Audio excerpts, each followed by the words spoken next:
the sports betting network. This is the VSiN Morning Line on VSiN, the sports betting network.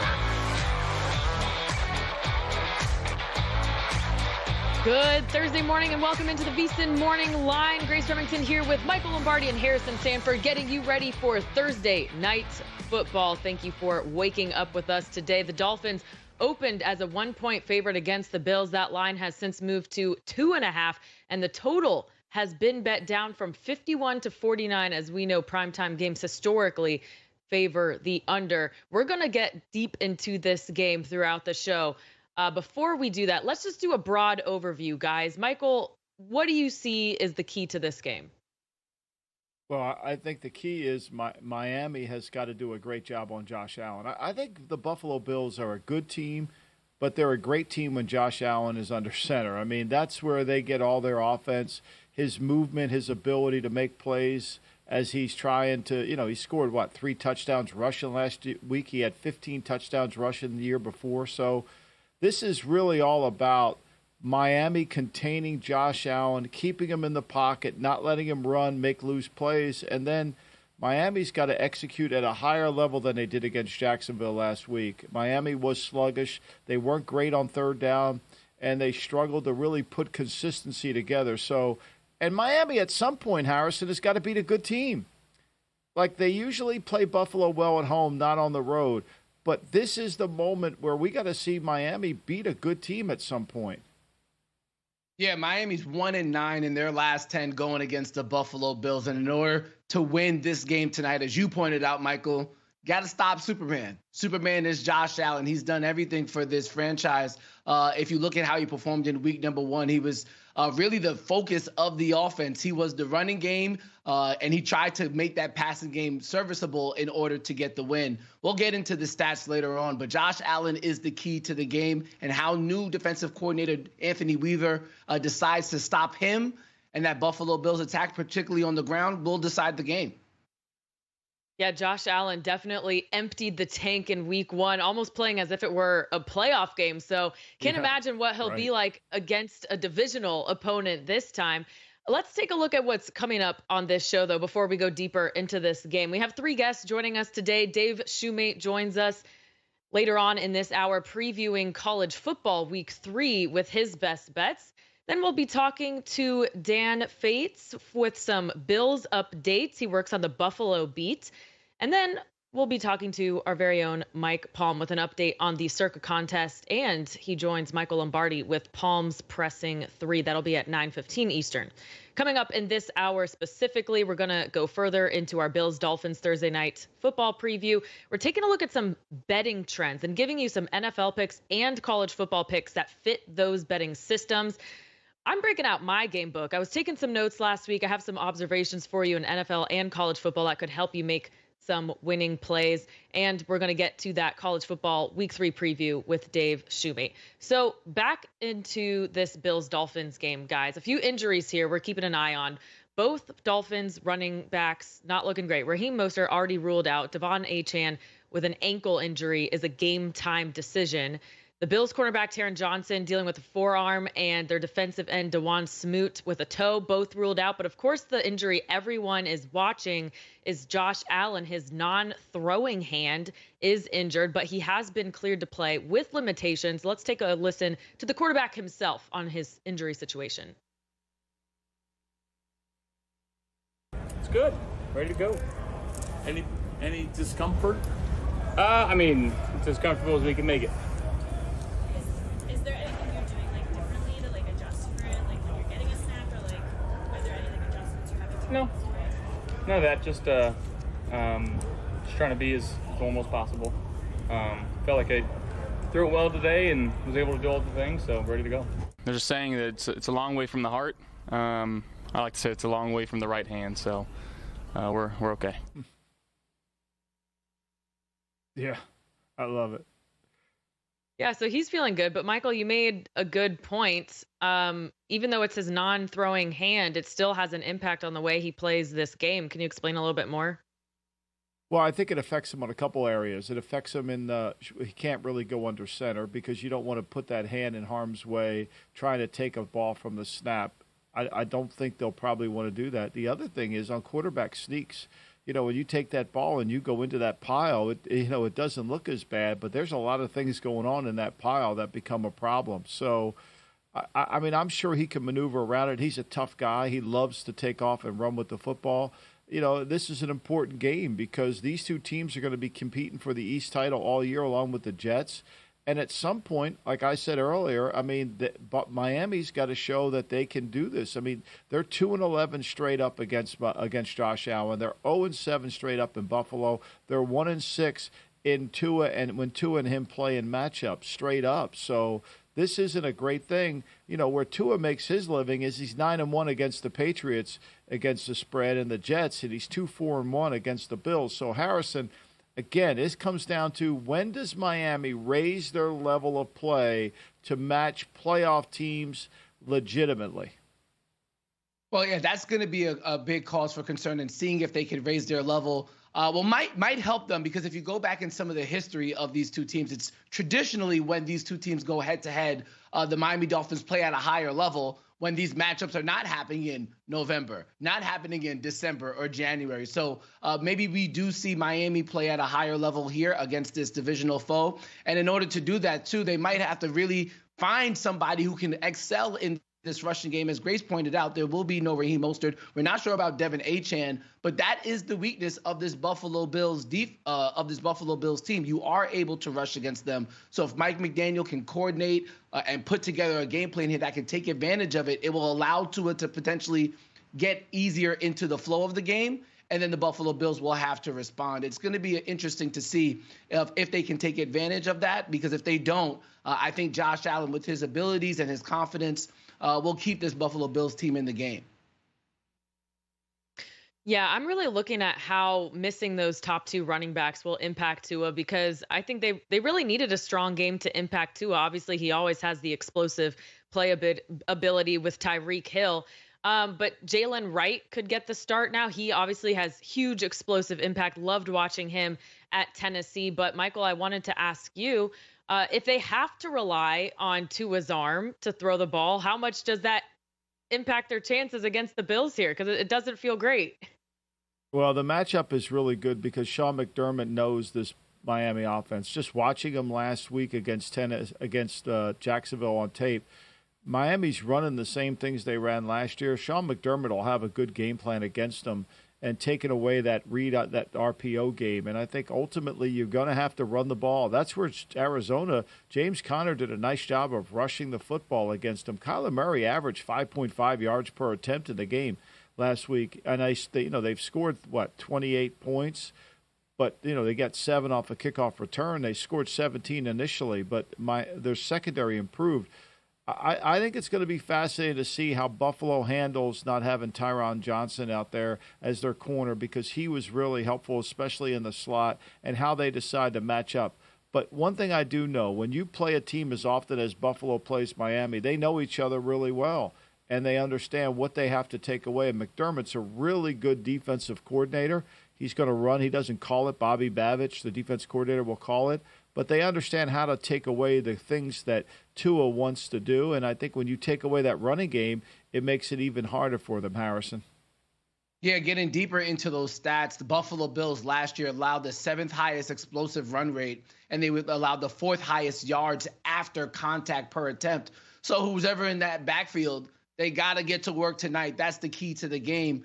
And if they could do that, then maybe they'll pull off the win. But as I said before, there is that other guy, Josh Allen, who can extend drives. And the way that Joe Brady has called their offense, allowing them to excel in the rushing game. As I pointed out earlier this week, they were 6th highest in neutral rushing rate last year. And I think Grace pointed out yesterday, even they dominated in terms of the rushing game in week number 1 against the Arizona Cardinals. They had 3 total rushes up into the 2-minute warning in the first half. So I feel like both sides are going to be rushing the ball. This clock might run out. I think that's probably part of the reason, as Grace pointed out, this game has trended towards the under, because both of these teams really need to excel in the rushing game. Take away the Josh Allen as a quarterback and a throwing quarterback, or take away the the big name in Tua Tagovailoa or Tyreek Hill rather yet. It really is going to be decided on the ground between both of these teams, and whoever excels there will probably end up being the victor.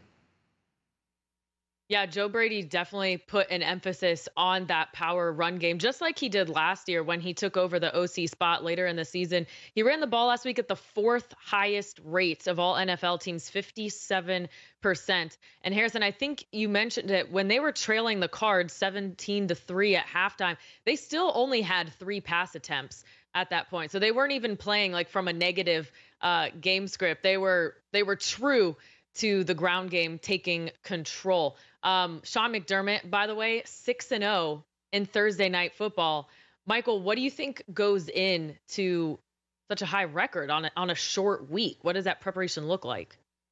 Well, he's got a veteran team, and they know how to play, and he's got a great quarterback who understands what it takes. I mean, you know, one thing you do when you play a Thursday night game, you get ready for this in the offseason, and it makes it easier because you know the opponent so well. I think one of the keys for this game is going to be James Cook. Yes, they're going to run him, but he has had a propensity to fumble the football.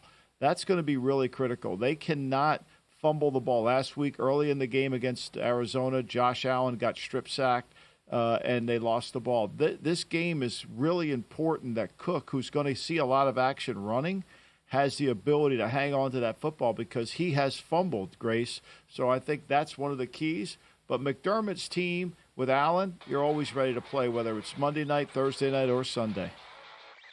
All right, well, one team in the AFC East will be 2-0 after this, so this game certainly means a lot to division winner hopes. All right, coming up on the other side, we are getting into NFL betting systems and some college football betting systems, helping you make some bets this weekend. You're watching the VSiN Morning Line. Don't go anywhere.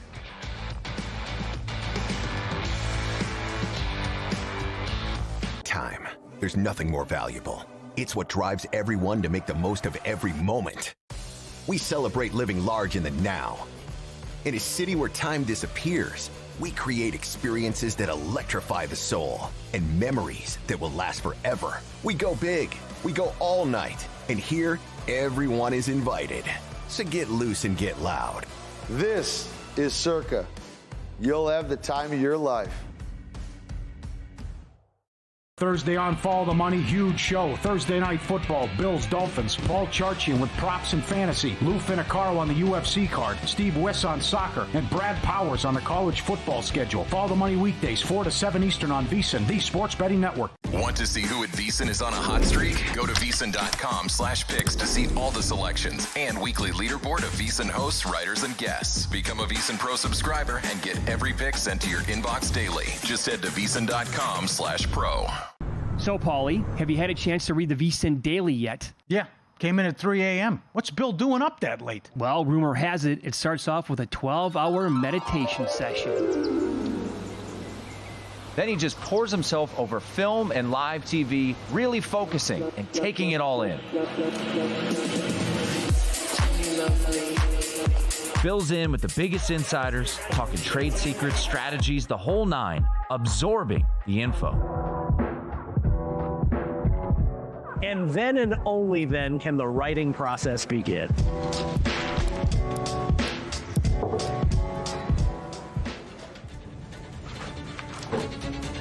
In Las Vegas, Bill's late night becomes your early morning. Wake up to the very latest betting insights in your inbox with the VSiN Daily. Sign up for free at vsin.com/newsletter.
You're watching the VSiN Morning Line right here on VSiN, the Sports Betting Network.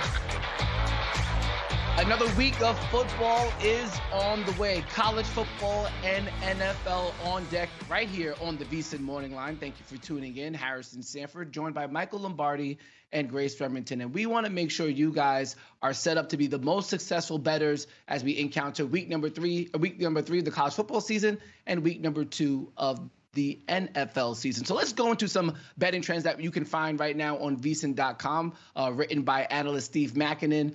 And we'll go to Michael first on one of these NFL trends that you should pay attention to going into this week. Here's the first of them. Teams that lost by double digits in week 1 have responded by going 47, 28, and 3 against the spread in week 2 over the last 12 seasons. Now, some of those teams, when you think about that it might match to are the New York Jets as they take on the Tennessee Titans. How about the Las Vegas Raiders as they travel cross country to take on the Buffalo Ravens? And then there's that team quarterbacked by Deshaun Watson and the Cleveland Browns as well, taking on the Jacksonville Jaguars. Michael, your response to this betting trend and how you could use it going forward. Well, I think this is a really good trend, right? It's 62%, which is outstanding. And the reason this is a good trend is because when you get embarrassed and you lose by double digits and you don't want to start the season 0-2, your team, even though it's September, becomes focused and really bought in, right? You still have your season in front of you. You're still excited about what's going to happen, and you know how important week 2 is. So there's a level of intensity that gets risen within the building. Look, I think Carolina, as bad as they played last week, Harrison, is a good play this week because the Chargers were not impressive. They made a couple long runs in the game. They had no passing game whatsoever. Quentin Johnson was their only option in the passing game. They did not look like a team that should be favored by 6 or 6.5 points against anyone. Now, I know Carolina looked horrible. I get that. And it takes a lot of guts to turn in that card on Carolina. But Carolina is the right side here. The Jets, to me, going against Will Levis is the right side here. Las Vegas, that line just getting too far away from everybody. I think Vegas actually really should kick themselves for losing to the Chargers. You know, Antonio Pierce doesn't go for it on a 4th and 1. Minshew actually played very well. And look, I don't know about Cleveland. I don't have any really confidence in spite of this trend that Deshaun Watson's going to play better. So I love the trend, Harrison. Yeah, definitely something to pay attention to. And those lines have definitely moved in favor of backing those teams under this trend. If you look at that Jacksonville Jaguars versus Cleveland Browns game, that line moved. Now the Browns are getting 3 as opposed to just getting 1. If you go to even the Panthers, they are now getting 6 as opposed to getting 3.5 going into this matchup against the Los Angeles Chargers. Now, for Bryce Young, you just hope that he doesn't throw an interception on the first play of the game like he did last week. And maybe, just maybe, they can go ahead and cover this game. I don't know if they'll necessarily win in this home opener against the Chargers, but man, starting the game with an interception, definitely not going to help your case in covering the spread. Definitely not going to help your case in terms of winning the game. All right, let's go over to college football now and focus in on Notre Dame, whose season is in a bit of turmoil after being upset last week by Northern Illinois. I want to point out a trend here that, again, is pointed out by Steve Makinen right now on VSiN.com. College football teams that lose as favorites of 19.5 points or more have gone just 33-36 straight up and 35-65-4 against the spread. That's 35% in the follow-up contest since 2012. As it currently stands right now, Grace, Notre Dame is taking on Purdue. They are 10.5-point favorites. What are your thoughts on this game, seeing this trend now?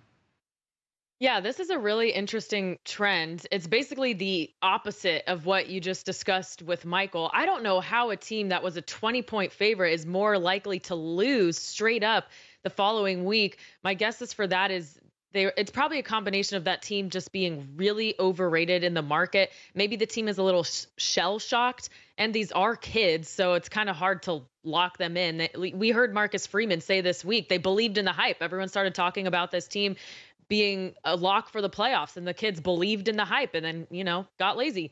The thing in this game specifically is Riley Leonard injured. It's hard to say. It kind of feels like the coaching staff is preventing some of these beat reporters from putting the real news out there.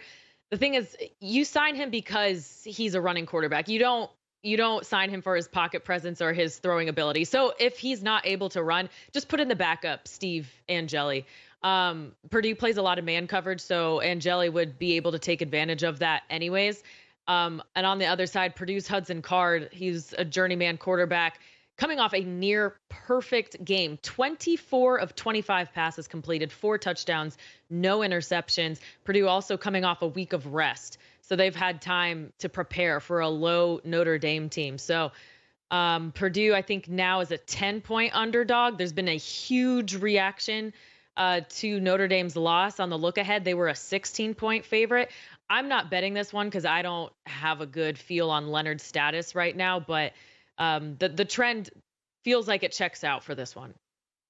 Yeah, definitely have to be concerned about Riley Leonard and his health going into this game. And obviously, even with an inexperienced offensive line as well, that could definitely add on to the level of concern if you wanted to back Notre Dame in this spot. But Grace, I think one thing is interesting now as we look at this trend. One thing that wasn't a trend was a 12-team playoff. I would assume that most teams that would be covering or that would have a 19.5 point spread, laying 19.5 points, would be teams that are probably in the college football playoff hunt or in the national championship hunt. And once you lose that game, then you're probably out of the mix in the previous iterations of what we know as a college football playoff. However, we are now in a 12-team era. So now the optimism level that you can have as a team that was highly heralded, that had a bad loss when you're a heavy favorite, is a little bit different now, one would think, Grace, than maybe what it was before. Yeah, that's fair. I mean, I think we're still trying to learn too what coaches' goals are, because for some programs, just making the playoff is good enough. For other programs, they still want to win the conference and win the whole thing. Also, with the expanded playoff, there might be a load management thing going on now. That's definitely not what happened with Notre Dame. I'm just trying to look at the pretense for this trend. You're right, though. It is a new era of college football, so there's different motivations at this point. This is one I'll have to dig in. I'd like to see which games, applied to this trend in the past. Yeah, definitely have to do a look back there. But I think your point is valid. Some teams, especially in college football, are frankly just overrated going into the season. And we really don't know who they are until they play a couple of games. All right, let's jump back to the NFL now. And Michael pointed out that Antonio Pierce's Las Vegas Raiders team did a valid job in their season opener against the Los Angeles Chargers. The issue was, for many, though, that decision to go for it on 4th and 1. But we do have another trend that does back them up in their Week 2 matchup here against the Baltimore Ravens, albeit, though, they're traveling cross-country. In NFL Week number 2, games between two teams that are both 0-1 against the spread. Underdogs are a phenomenal 26, 11, and 2 against the spread. That's a 70% cover rate since 2014. This would also favor Tennessee Titans as they take on the Jets. This would also favor the New York Giants as they take on the Washington Commanders. Go ahead and bet on Daniel Jones if you want. And that would also favor as well the Buffalo Bills as they take on the Miami Dolphins tonight on Thursday Night Football. Michael, your thoughts on this trend? Well, this is interesting because in the first trend we had, the Jets were a play. Now the second trend you have, the Titans are a play. They play each other. This one's 70%. The Jets one was 62. So you got to pick your, if you're on either side of this game, you could have a trend that supports you. That's where you get in a little bit of trouble when it comes down to trends. But when I look at this one, I look at it differently. I think there's seasons on the line in Week 2.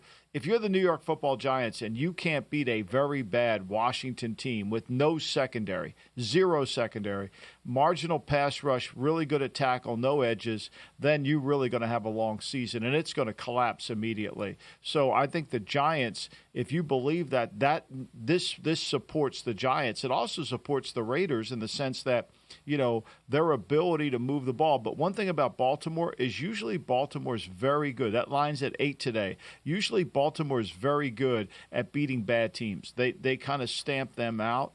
And I think on the road, a 10 o'clock start, Gardner Minshew playing in front of a hostile crowd. It wasn't hostile in Los Angeles always troubles you. I don't like Tennessee. You're not getting me, Harrison, to go with Will Levis after that performance last week. I wouldn't go for it last week.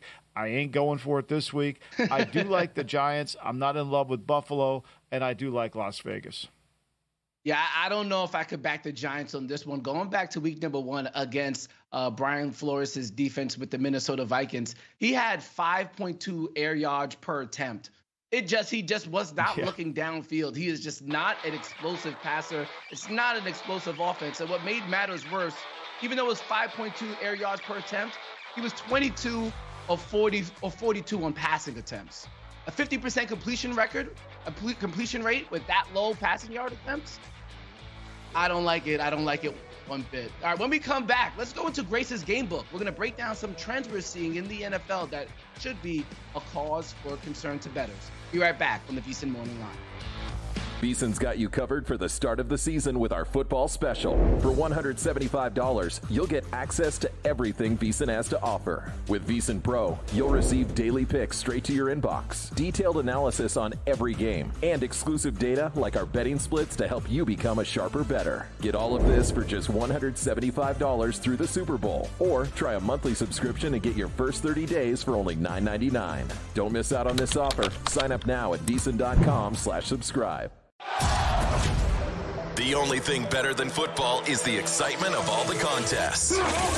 Catch the Circa Friday Football Invitational at 9 p.m. Eastern with picks from some of the sharpest bettors around the country. Then on Saturdays at 9, watch the Football Contest Show, where our expert hosts and guests go through the consensus choices for some of the biggest betting contests in the world. The fun doesn't stop there. Visit VSiN.com for the full lineup and join us on the Sports Betting Network.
You're watching the VSiN Morning Line right here on VSiN, the Sports Betting Network.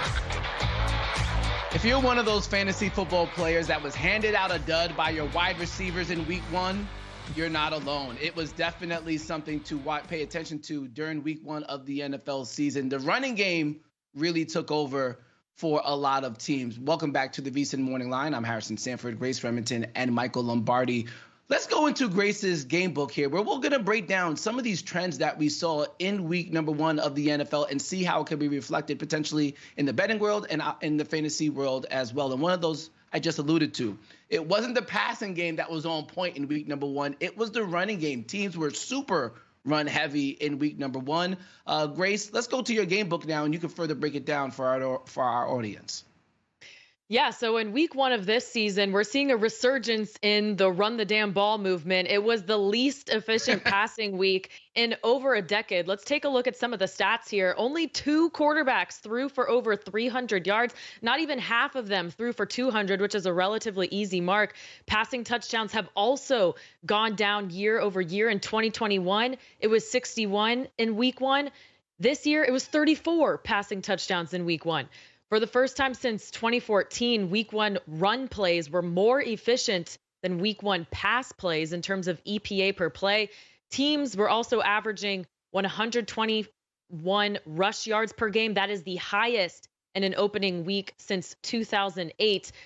They were also averaging the lowest pass yards in a game since 2007 at 188. So a lot of theories that can go into this, but what most people are wondering is this sport is so cyclical. Are we starting to see a return to the run game to kind of combat these lighter defenses, or is it just a blip on the radar? Michael, what do you think? Well, I think it's twofold, right? The quarterbacking play isn't very good. That's one. Teams don't want to put the game in their quarterback's hands because they're concerned they're going to turn it over. So there's a separate issue. Secondly, because of the lack and the new CBA that's been in place, there's no physicality. Teams have a hard time fitting on the run. And when we say fit on the run, that's something that requires physicality. I have the A gap, you have the B gap, but we all have to work in harmony to do it. You know, it's that stupid thing that everybody says on TV. We'll just get an 8-man front, we'll stop the run. Well, okay, get an 8-man front, but who's got the A gap when it expands? Who's got the horizontal gap? Who's got the vertical gap? All those things come into play. So I think the run defense integrity is not being coached by the coaches as well as it was in the past. It's really about run fits. And if you don't practice run fits every day, teams are going to run the football on you. And I think we're seeing that. And the good coaches understand that you can't let some quarterback throw the ball 50 times in a game if you think you're going to win. I know everybody in the analytical community wants you to throw the football. I get it. But if you can't protect like Atlanta couldn't last week, you better figure out how to run the ball. I guess there's something else to think about as well, Grace, and I'll toss it back to you. There was a lot of quarterbacks in the NFL in week number one who didn't have any reps during the preseason. If you think about Joe Burrow, barely any reps. Aaron Rodgers, not any reps. I wonder how much that factors into the equation, not really having the offensive pass throwers or the quarterbacks out there getting the reps that they need to get warmed up. And nobody's even suggesting that these quarterbacks play all 3 preseason games, but we've gone from playing minimal preseason to no preseason for a lot of these higher tier quarterbacks, and maybe that's a reason for it as well. Yeah, I think we've hit on all the points here. There could be some rust from teams not playing their players in preseason. There were a lot of quarterbacks who were new to their teams or in really bad situations. And I liked Michael's point. I didn't even think about the CPA and, kind of the risks of being over physical. I was thinking more in terms of, we see teams playing light boxes with too high safety shells. And it's such a cyclical sport. I was thinking maybe teams are now defenses are baiting offenses into those quick underneath throws, which makes teams naturally less efficient. But a lot that goes into this. Definitely, for sure. And we want to keep it moving here as to go to another point here in Grace's game book. And one thing that we've seen a change with in the NFL is this new dynamic kickoff. And last year, there were only four kickoffs that were returned for touchdowns. In week number one, we already got a kickoff for a touchdown. Grace, what else can you say about this new dynamic kickoff? Yeah, so basically the NFL wanted to get rid of those static kickoffs because it was a little bit boring from an entertainment perspective, and the NFL is all about entertainment, right? But you said it, only 4 kickoffs were returned for touchdowns last year. We got 1 in week 1. That means 25% of the production has already been matched. In week 1 of 2024, 33% of kickoffs were returned compared to last year's week 1, only 21% of kickoffs were returned. And that wasn't just a week 1 thing. It was a historic low across the entire season where only 21% of kickoffs were returned. So we're already seeing a major uptick there. A big one to note here, the average drive start is at the 29.5-yard line, up from the 25-yard line a year ago. And it actually led to more points per game. Games this weekend averaged 45.5 points per game, the highest in a week 1 since 2021. So we're seeing 2 trends here, and it'll be interesting to see how they balance out, because you would think returning to the run game means lower totals. And we have seen, I think, half the totals been bet down this week. It was a smaller number last year. Now the dynamic kickoffs giving teams shorter field position, you would think that leads to higher scoring games. So I think this might be a team dependent trend. It is only 1 week. My instinct tells me look at who actually returns these kickoffs, what their strategies are here, because there are some teams still opting for the touchback. And I think I would maybe bet the over on their team totals, maybe instead of the full game over. But that's something we're going to have to learn. But Michael, what were your thoughts? Well, I see, this is where I think analytics really helps you. Okay, so you cite these numbers and they're tremendous. And then what's missing is added to the fact that last week, 7 kicks over 50 yards more than any other time in the National Football League were made. And 50-yard kicks were being made at a percentage that resembles the old extra point percentage. Think about that now. So we have 7 more 50-yard kicks than ever before. And they're making them at an unbelievable rate. So now, what you said, your average field position is the 29-yard line, right?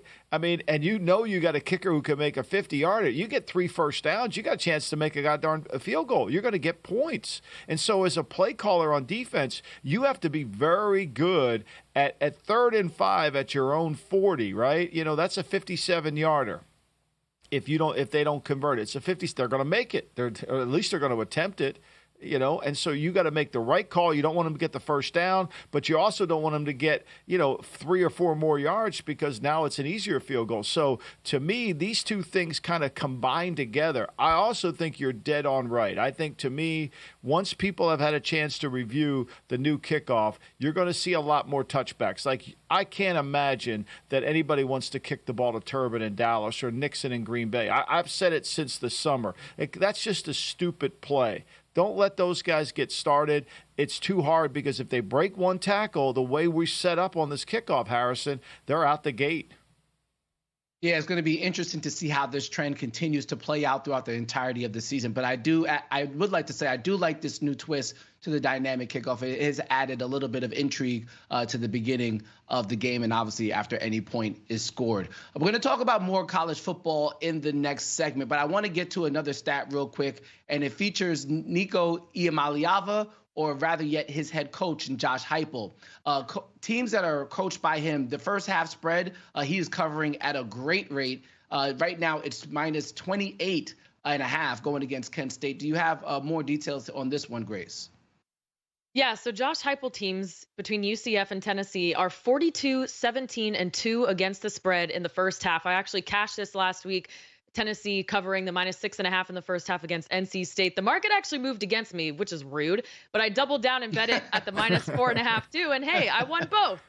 So anyways, the reason why this works for Josh Heupel is because he loves fast starts, and what coach doesn't, right? But he really pays attention to the details. The player who has the ball last is the person who gives it to the center field ump. They cannot give it to the sideline judge, only the center field ump. That shaves a few seconds off your tempo there. The O-line or the center then sets his feet next to the line judge, and the wide receivers align off the tackle's feet. Heupel will yell at the ball boys for being out of position. And I was actually told by someone who used to coach at Tennessee that he told the band they're not allowed to play the First Down March song because it affects their communication. So he's fast. This week, the first half spread is 28.5 against Kent State. Kent State has just been obliterated in the transfer portal ever since Sean Lewis left. That's a little big for me. I think I'm actually going to take the first quarter 12-point cover for Tennessee. Kent State's team total for the entire game is 6.5 points. I don't think those points will come until the fourth quarter, if they come at all. So Josh Heupel going fast, something to look forward to. Yeah, they're definitely racking up the points there at Tennessee. And when they do that, it allows James Pierce, their defensive end, to pass rush. And he does that at a great rate for the Volunteers. When we come back, let's get into more college football. Dave Shoemate is going to join us to break down week 3 of the college slate right here on the VSiN Morning Line. In the heart of downtown Las Vegas, a sports oasis awaits. Stadium Swim, the ultimate outdoor amphitheater, built for the ultimate sports fan. With a colossal screen that brings the game closer than ever. Reserve a daybed, private cabana, or lounge in the center of it all. 6 pools to dive into as the game heats up. And the best part, there's never an off-season. Open 365 days a year. Stadium Swim, it's always spectator season. Looking for the ultimate sports betting podcasts? VSiN has got you covered. With a wide range of podcasts covering every major sport, we're here to help you make smarter bets every season. The Baseball Betting Show with Greg Peterson gives you daily insights into finding value on each day's MLB card. And check out Long Shots, where we deep dive into the world of golf betting, providing you with expert insights to help you bet every tournament. Find all of these podcasts and more at VSiN.com/podcasts or your favorite podcast platform.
You're watching the VSiN Morning Line right here on VSiN, the Sports Betting Network.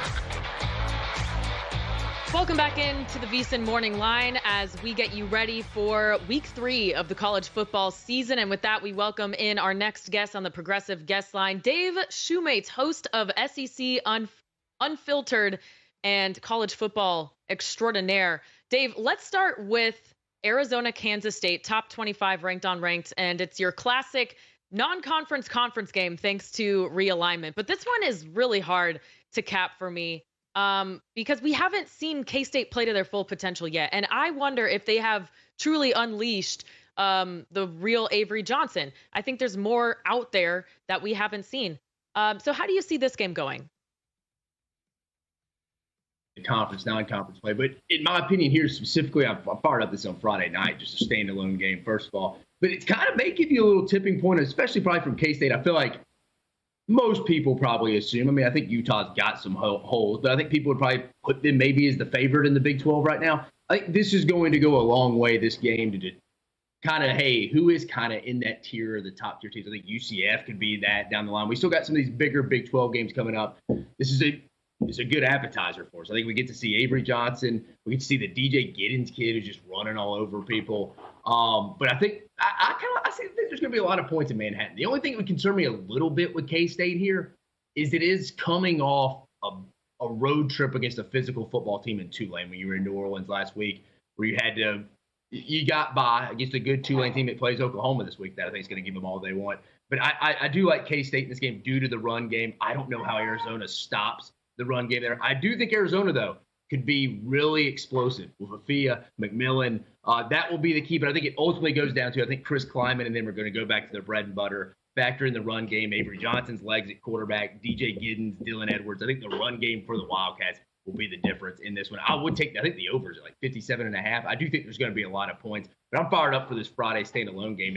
You could make the case this may be the best game of the weekend. I mean, I know game day is going at LSU, South Carolina. They wanted to go to Lexington for Georgia, Kentucky, but obviously what happened with Kentucky last week. But this may be where game day was if this game's on a Saturday. So I think it's a pretty good game. Fired up for this to be on Friday, but I think K-State grinds it out on the ground, like I said, with DJ Giddens, Dylan Edwards, though, and Avery Johnson. I think just a little too much, but I think Oklahoma and Fafita and McMillan do make their plays from an explosive standpoint as well. You know, you mentioned South Carolina and Kentucky. And I was shocked that South Carolina played as good as they did. I mean, they dominated that game from start to finish. It wasn't close, and now they host LSU. So for me, which I thought was going to be an easy game for LSU, it might not be. Were we that wrong on Kentucky, or are we that wrong on South Carolina being better? It's funny you say that, Mike. So I do a live reaction show to probably the top 4 games from the SEC each on Saturday. And it's funny, I said this, well, you didn't say it, but I'm going to say it here. I was more disappointed in Kentucky than I was impressed with South Carolina. And again, give South Carolina credit. It's 3 years in a row against Kentucky. Shane Beamer may need to start paying some taxes in Lexington. They've owned Mark Stoops in Kentucky. But that defensive front, 10 sacks in 2 games against Old Dominion and Kentucky. I mean, Dylan Stewart's a beast, the true freshman. Kyle Kennard coming over from Georgia Tech. He's been impressive. I will say this, though. Kentucky was, man, in today's modern college football, we have a guy he went 3 for 10 for 30 yards and 2 interceptions. And for the game, Kentucky threw for 42 yards in a conference game. Some of that, that's not just I shut you down. Some of that's bad offensive play calling by Bush Hamden. They can't get anything going again on the offensive line. They lost Jagger Burton and Jalen Farmer due to injury in the middle of the game on the offensive line. But I will give South Carolina credit. They did what they had to do. I think they had 11 TFLs. Like I mentioned, 4 or 5 sacks in that game. Now, this weekend, I think it's a little bit best on best here. You got arguably the best 2 tackles tandem in LSU for LSU, Will Campbell and Emory Jones going against Dylan Stewart and Kyle Kennard. But this is a big game for Brian Kelly. I tweeted about it the other day. This isn't the biggest game from Micah. He's played in bigger games. I mean, the guy's played in a national championship. He played in an SEC championship. But from a momentum standpoint in year 3, because Brian Kelly's quoted, he said this, judge me on year 3. Year 3 was a big year for him at Cincinnati. Year 3 was a big year for him at Notre Dame when he went to the national championship in 2012. This kind of feels like, because of their defensive recruiting blunders early in his career, kind of a rebuilding year in year 3. You start 1-2, 0-1 in the SEC. I don't know what the media is going to be like in Louisiana next week. This is a must-win for him. You factor in the hurricane they're dealing with, the tropical storm they're dealing with in the Louisiana area. This would be a big pro win, professional big boy win if they go handle this. I know it's South Carolina, but College game day's there. They're coming off a big win. I think LSU's quietly lurking. They have some injuries. They need this one, though. I mean, if you lose this game, you have no more room for error to make the college football play. If you still got Ole Miss, Alabama, Oklahoma, and Texas A&M, and maybe even add Arkansas, LSU needs this one. They need this one. It's going to be strength on strength. LSU's offense versus South Carolina's improved defense, and you got LSU's defense, which can give up explosive plays, versus kind of a pedestrian South Carolina offense. Something's got to give.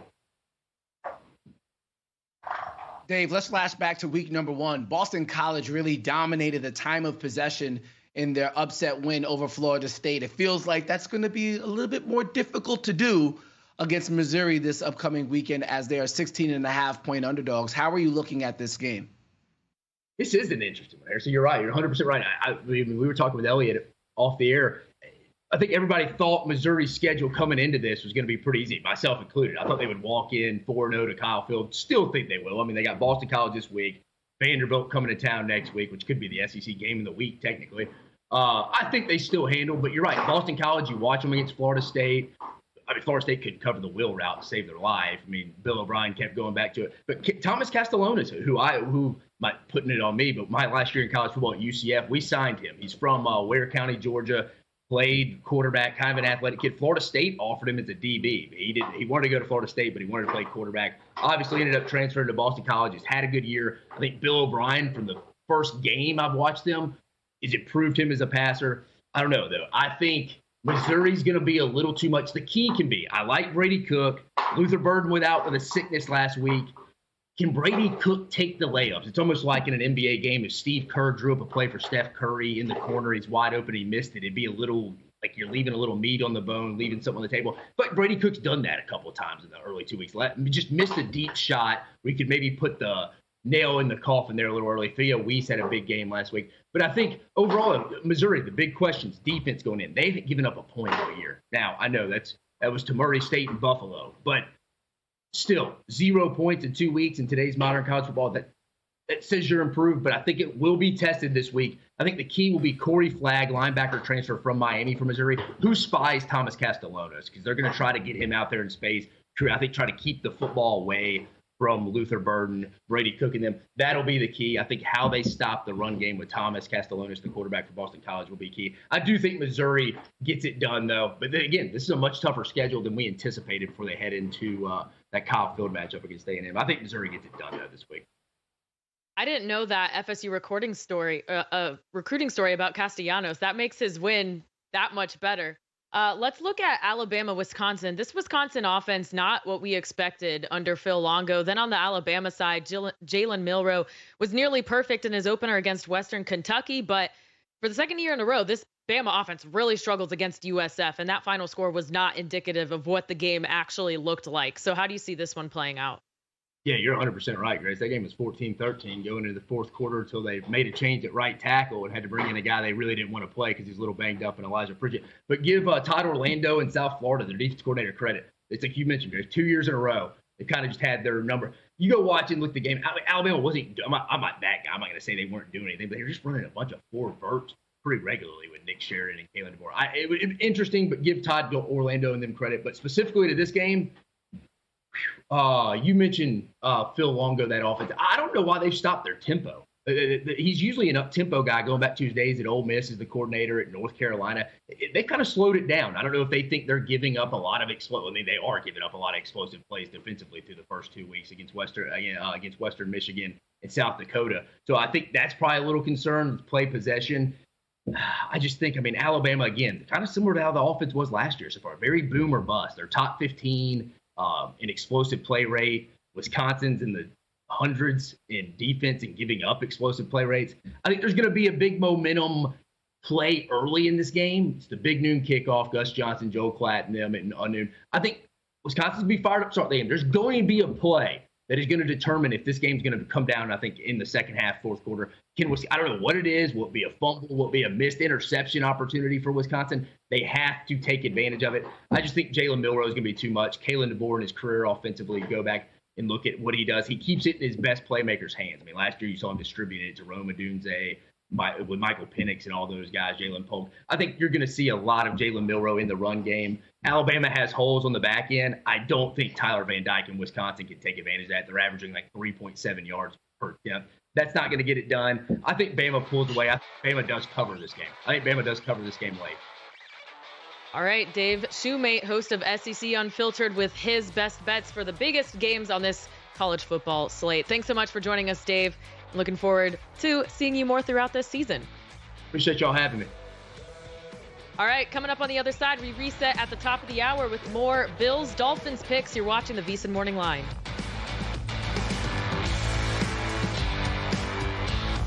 A new football season means a new lineup on VSiN. Start your day with sharp betting analysis